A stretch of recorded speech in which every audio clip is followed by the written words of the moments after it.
Marth, we're definitely recording this time. Oh, thank the Lord. Imagine not pressing record on the maths episode. Oh, and it was so good as well. Like the first take. I mean, the second take was just as good. Yeah, to be fair. With the slight bike. We had a cycling incident, yeah. So this time, we're talking about mindset. And speaking of cycling incidents, the obstacle in the way. So making it clear to people, because like we're performance marketers, we deal with growth. The growth's fucking hard and it comes with obstacles. Yeah. Come and enjoy Code Break. No. I was going to say on this actually is quite interesting because you've recently had a rebalance, haven't you? From like you had an amazing trip away and then I wasn't sure if I wanted to talk about this. Oh, sorry. But let's go. It's raw and real with Joel Stone. We could keep it niche, but not niche. Sorry, keep it broad. I don't mind sharing. No, okay. So because you had an amazing trip away with your wife in Borneo, like dream trip, and then some shit happened. And lots of shit happened all at once. Something happened today though that was really nice. So I will walk you through my mindset on all of this. Let's go. So yeah, went on trip of a lifetime with my wife that's been on our bucket list forever, and buzzing. Came back tired, but buzzing. Came back to a solicitor's letter from a client that went bust nearly 3 years ago, who'd been served a winding up order 6 months prior to that, but we didn't know. And so they continued paying us and we carried on doing our work, not completely oblivious, and then suddenly the work stopped. And our work really well. Well, not well enough. Yeah, well, we can't control what they do with the profits that we... Yeah, so very, very painful, very difficult. Client goes bust. Contract's not going to be honoured. Anyway, 3 years later, a solicitor's letter lands. They shouldn't have paid you any money after they received this winding up order. You need to return those funds. Well, we didn't know they'd had a winding up order. Well, you could have looked it up on the Gazette. Well, maybe I should be, but I'm not in the habit of checking the Gazette every day for each of our clients. So, although maybe. So, yeah, there was a big chunk of change had to be returned to the liquidator unexpectedly. And that's, that's since me having taken over the business from my business partner, brought another business partner in. So it was a nasty shock for the new business partner as well. We're recruiting at the moment, so that it could have potentially affected our recruitment plans. It's hard. And then that was on top of another client had charged back our fees on their credit card whilst I was away. And we hadn't done anything wrong. They'd just chosen to go in another direction, but then been a prick about it. And at the same time, one of the team resigned. But I spoke to my coach and he was like, it's funny how life does things to balance out. I was like, what do you mean? He's like, well, I've seen what your May looked like. You haven't fucking time of your life. There's a redress. Now that might sound a bit woo-woo, but I do think that there has to be balance, and like, yeah, 3 very shit things happened in a short amount of time, but I just had 2 weeks of daily 10 or 11 amazing things happening. So the balance was in my favour. Yeah, but I think that would be that would be enough to spiral. I'd be like, oh my God, what's the point? Oh, it did feel like that for a couple of hours. I just shut myself away, put some heavy metal on and fucking did some stuff that I like doing. But it's the price of entry. Like, the obstacle is the way. So I could have spent the next 6 months fighting that solicitor firm, saying, well, I'm not returning these funds. It was for work delivered. We should be top of the creditor list, blah, blah, blah. And the business would have spiraled because all of my attention and effort would have been on that shit. So you have to like really think about what's the lesson in this? Well, the lesson was, could we have seen that business was in trouble? Should we have run Experian credit checks every 6 months on our clients?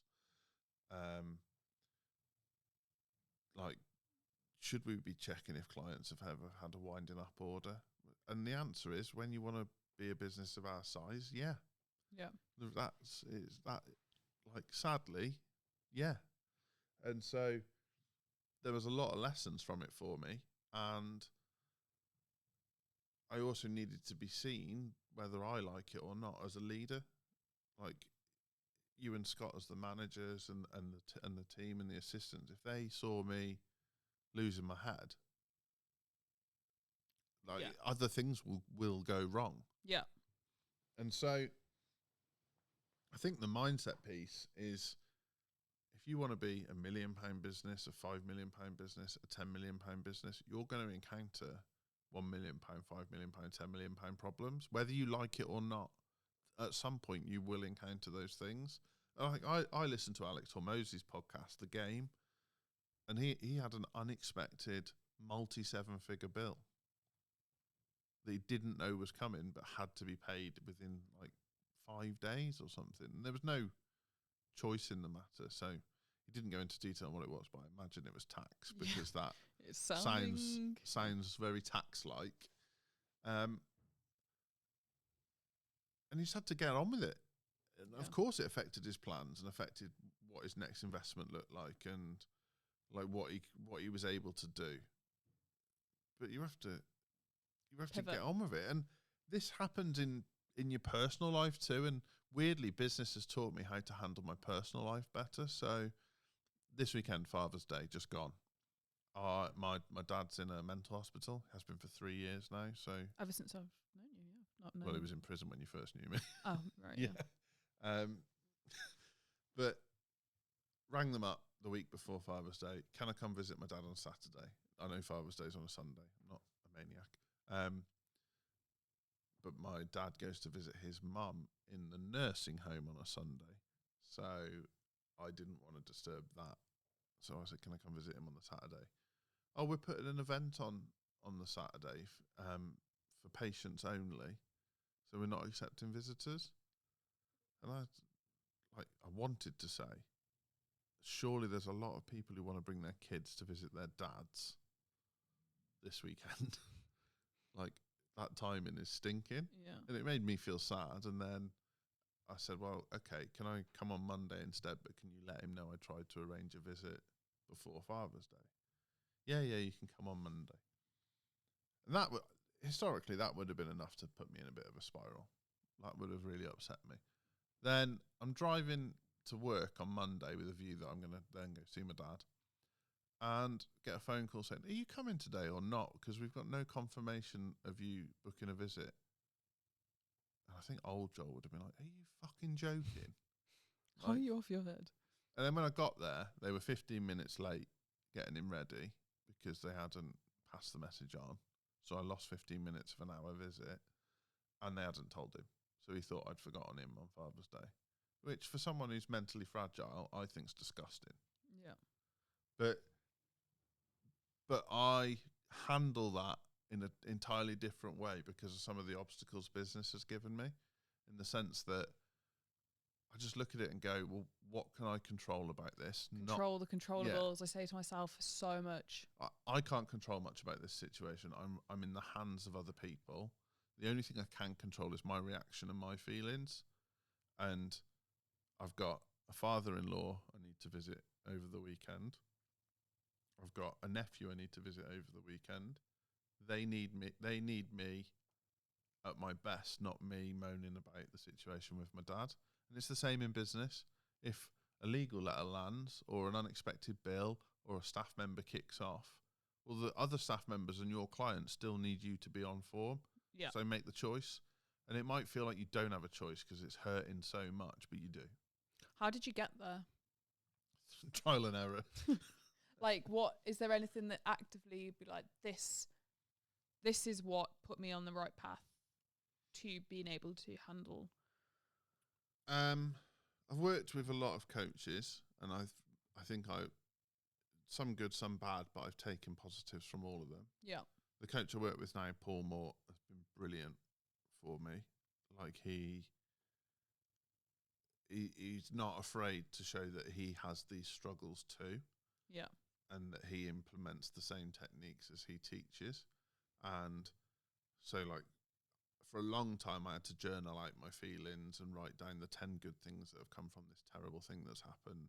But now I kind of automatically do that in my head. I still make the effort to journal it, but that's really helped me process. I don't feel guilt now for sometimes just taking a moment to do something I enjoy to take me out of that feeling. Mm-hmm. So I will sometimes just go and, like, I like building and creating. So if there's some creative that needs doing in the business, even if it's not really my job anymore, I'll jump into that because it makes me feel useful and takes my mind off. And then it allows me to refocus. And then a break is as good as a rest. Yeah, literally sometimes just go for a walk. It's not like... No, that I've just said the same thing. What is that saying? A change is as good as a break. rest. Yeah, that's it. Yeah. But yeah, go for a walk, bit of exercise, but it's not as complicated as you think it is. And sometimes you are choosing to be in that stew. And when I stop writing my wins, I start to feel like there isn't any. Sometimes, you have a bad day, a campaign's bombing because Trump has said that something soap is bad for you, or I'm putting tariffs on everything that goes into the US, and it's just like, there's an argument here that we should make people write down 3 wins before they go home every day, which would be, I don't think there'd be many businesses that do that, but I actually think that would have massive positive impact in the business. Yeah, because of course there's obstacles in business, because that's what people are paying you for, to help them overcome their obstacles. So there's going to be obstacles for you as well. And that's why you have an accountant. That's why maybe you have a solicitor on retainer. That's why you have HR. That's why you have software. That's why you have AI, to help you overcome obstacles. So why are you surprised when a big obstacle comes? You're more than happy kicking little obstacles out of the way all day, every day, because that's what you do.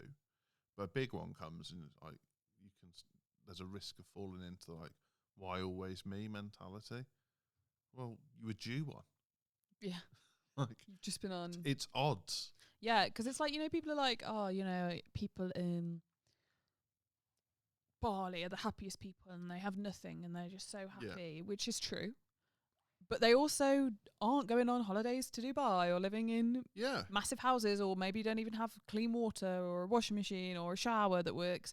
Well, we literally know someone who went on holiday who lived in Dubai, and when they came back, their neighbours had eaten their dog. So it's not all sunshine and rainbows in Bali. No, exactly. And so you can't be like, oh, I wish I was as happy as that, and still want to have the 5-star holidays and fly business class. Like, there is a balance.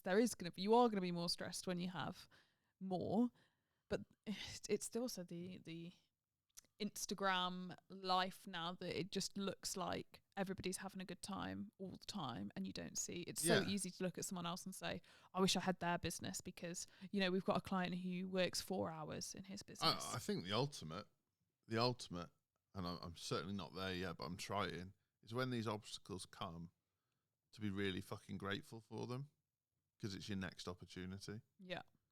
If I overcome this, I'm going to be a fucking beast on the other side. And that big one recently for me, I felt like I'd reached a new level. Like, if it was a computer game, I'd just beat the boss. Yeah. Bowser's. Yeah. Peach is back in it, Castle. Yeah, have that, King Cooper. That's what Bowser used to be called back in the day, really? Ruff. Yeah. I prefer Bowser. Okay. You would. So, but that, imagine if you saw it like that. Like people who enjoy the gym will go in and they'll do their record deadlift. They know it's going to be fucking hard before they pick it up. I ran this morning and I fucking hated every second of it, but I felt really good after. Yeah, I was literally out of breath. I was sweating. I couldn't be arsed. And I was like, but I'm doing it. I'm doing this. What do you do when it starts to hurt? Push. Because say you run 5K this morning? Yeah. So it starts to hurt at probably 1K. Yeah, the second K is the hardest, always. But after that, it gets easier. Really? Yeah. So what gets you through that second K? Music, good music, Yeah. and just not. I literally say to myself, like, don't be a pussy. You're not far from home at 1K though, so what stops you from turning around? Well, I don't. I'm on the treadmill, which is arguably even harder. Oh yeah. Okay, you're not far from the shower. So what's like? Or What literally, what what's makes stopping you you from push just through? slowing it down? Because that's a big fucking mental obstacle right there. Of like, well, I've ran a K, so I've got my heart rate up and I've burnt a few Distraction. calories. Like, I could just have a shower now and go to work. What's stopping you? What's making you carry on? Because I want to hit the goal. Like, I want to get better. I don't want to get worse at running. I want to get better. So people who have a big obstacle in their way are struggling to see what's on the other side of that obstacle. Yeah. When what is there is going to be So fantastic. little obstacles, really easy to see what's on the other side of the obstacle 'cause it doesn't block your view. Big obstacle, much harder because you've got to imagine what's on the other side. And I think people mistakenly get it in their heads that the more money they have, the less stress they'll have. So no, you'll just have new types of stress. The one thing I will be honest about is when you have more money, there are certain things that would have been an obstacle in the past that you can just get rid of, which does make life simpler. But then new obstacles come. And so I'm not going to patronize people and say, like, certain things aren't easier when you've got more money. Of course they are. If you can afford a cleaner, you don't have to clean your house anymore. Like, it's easier.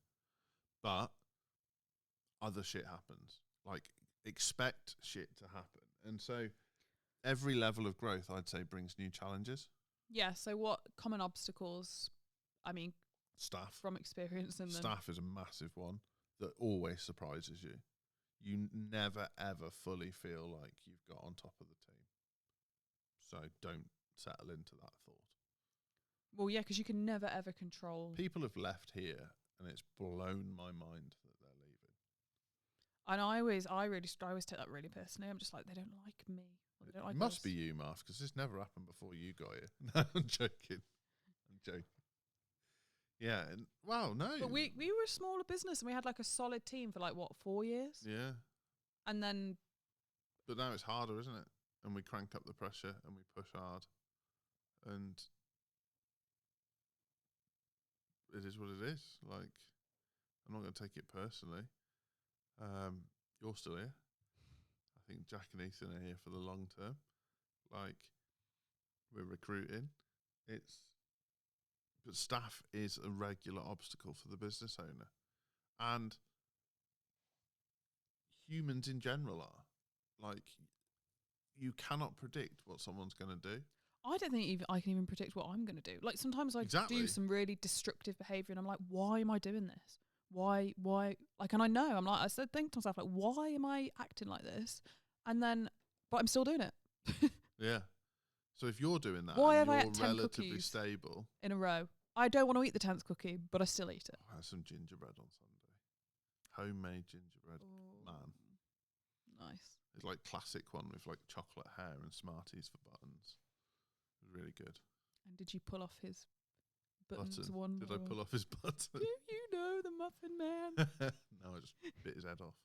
But yeah, like, staff is a big one. People in general is a big one because it only takes one thing to go wrong in their life and they spiral and they completely change in their work environment. And that's just to be expected. So rather than like getting wound up about it, just embrace the fact that that's what happens. I guess it's an opportunity for someone Cash flow. better. If you're scaling to 7 figures, cash flow is a big obstacle because sometimes the business can be profitable. Like, you can see the way to multi-7 figures, but you just can't put enough cash in to get the result. And it's that chicken and egg. You need an extra team member, but the extra team member tips the balance and puts you under pressure. That is one of the things in business that, like, scaling across that 7-figure mark is renowned as an obstacle. And the unexpected.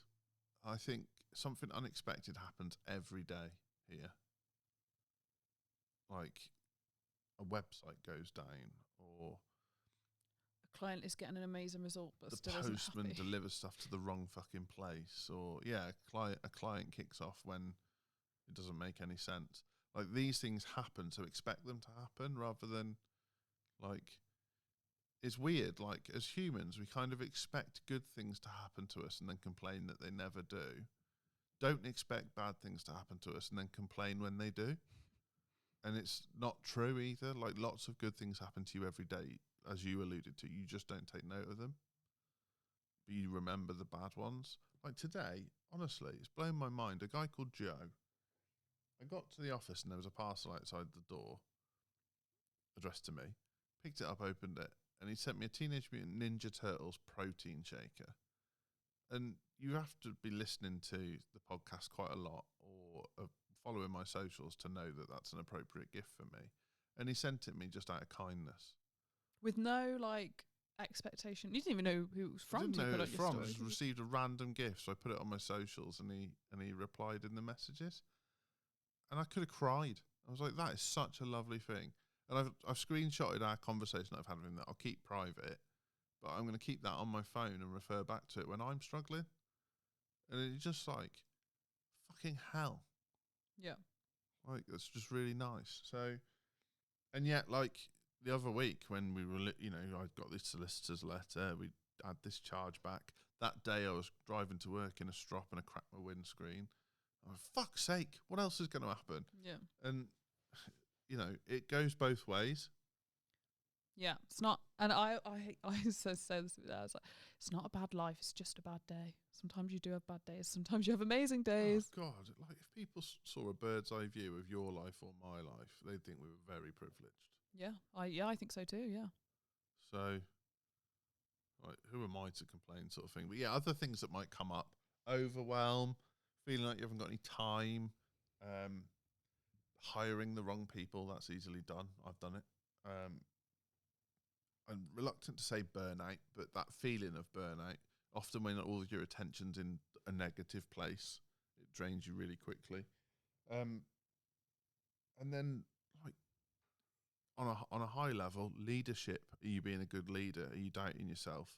Delivery quality, is the quality of everything where you promised it would be? These are all the things you can encounter all the time. Delegation is Yeah. extremely difficult.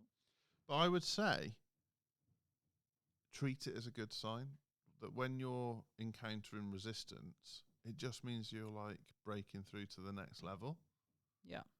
I don't mean that in a woo-woo way. I mean it in, like, if you want stuff that no one else has got, You've got to do stuff. you've got to be willing to do things that no one else will do, and that's fucking hard.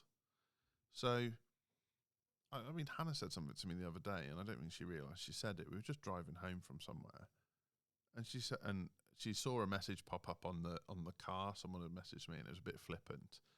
And she said, "Oh, your mates don't realise how hard you work, do they?" And I was like, "Well, some do, but yeah, probably not. Not like my football mates." And she was like, "Yeah, they always make jokes about how easy you've got it, and they've no clue that sometimes you're on your laptop at 2 a.m. fighting fires." I was like, "Well, it doesn't serve me to tell them otherwise, so I just leave it." And she was like, "But then we've done things that they haven't." Yeah. It's very good. Yeah. Like, I mean, we've just booked a cruise. yeah, get you. Well, yeah, Jace. But, like, for context, your partner runs his own business, takes risks other people wouldn't take. Well, yeah, he's effectively running the business and working full time, and so it has been hard, like, picking up a lot of the other stuff. And I work like full time as well, but like in a business that is growing and scaling, and we're encountering problems, and sometimes I have to pick up the slack of people leaving. And so, but all that other stuff that falls, and it's like, it did feel like such a grind for the last 6 months have been just mental. And now it's like, now we get the fruit. Yeah. And I guess, like, the way I would say I try and, once I've calmed down, like, everyone, you've got, like, reactive and proactive emotion. So everything causes a reaction, like, bear in mind that how you react to something initially is not your true feelings about it. and try not to harbour those. So, which is so easy to say, but I am a. but you and I are both reactive, yeah. But a legal letter lands that shits you up and demands a lot of money. It's perfectly natural to feel shitted up and to need to take a moment or a day or a week to settle down. But then what if you reframe that as, oh, this is my next piece of training? Yeah. This is my next deadlift. This is my next run. This is my next level. And then your mindset becomes the weapon for getting you through that training. And I think that is where you start to unlock things that other people never unlock, because there's an amount of discomfort there that is beyond the comprehension of most people. And I can frame it another way. I'm not saying that this only happens to business owners. I will probably never do a marathon because I cannot see a moment where I'd want to be in that much discomfort to achieve that. I saw someone do an ultra at the weekend, and they did Hadrian's Wall. Two of my friends, actually. Shout out to Jordan and Leslie. I did sponsor them, but I'm not fucking doing it. And I would never. There must be people who see business owners and think the same. Like, fucking hell, I'm not staying up till 2 on my laptop, stressed out in my mind, wiping 20 years off my life because my blood pressure's through the roof. Or not knowing if I'm going to have a steady. Yeah. Yeah. Might have to sell my house to make the payroll. Like, literally. Like, I get it. I get, like, I won't do what they'll do and they won't do what I do. But those obstacles are the way that you get to what you want. Yeah. Like, I want to go to the World Cup next year with my mates and travel around in a massive, it's in America, so hence why there'll be a massive car, and just have the best time. To achieve that, I've put some obstacles in my way to make sure I've banked a certain amount of money and done a certain amount of stuff, because that's what it takes. And it might not, for them, it's different. They've got different obstacles, like they've got arranged time off at work and they childcare, save a certain amount of money. For me, it's like I've got to achieve this, this, and this at work, or I can't justify going. And then, so the progress is the reward for taking on the discomfort. So what would you say, Marv? How do you know if you're on track? You've got to have a goal, right? You can't, if you don't know where you're shooting, then you'll never know. And you'll also never feel the satisfaction of achieving it, like running a marathon. Nobody enjoys, I don't think anybody enjoys the running or all of it. Maybe some people enjoyed the start of it. But the feeling of being like, I did that and it was amazing and I got to experience that. That is the reward. But if you don't ever say I'm gonna do this, then you never get. Yeah. Yeah. So I think it's like having a clear goal, expect problems, build routines for mindset resilience, and have people you can rely on. And if you get those 3 things in place, I think you'll be unstoppable.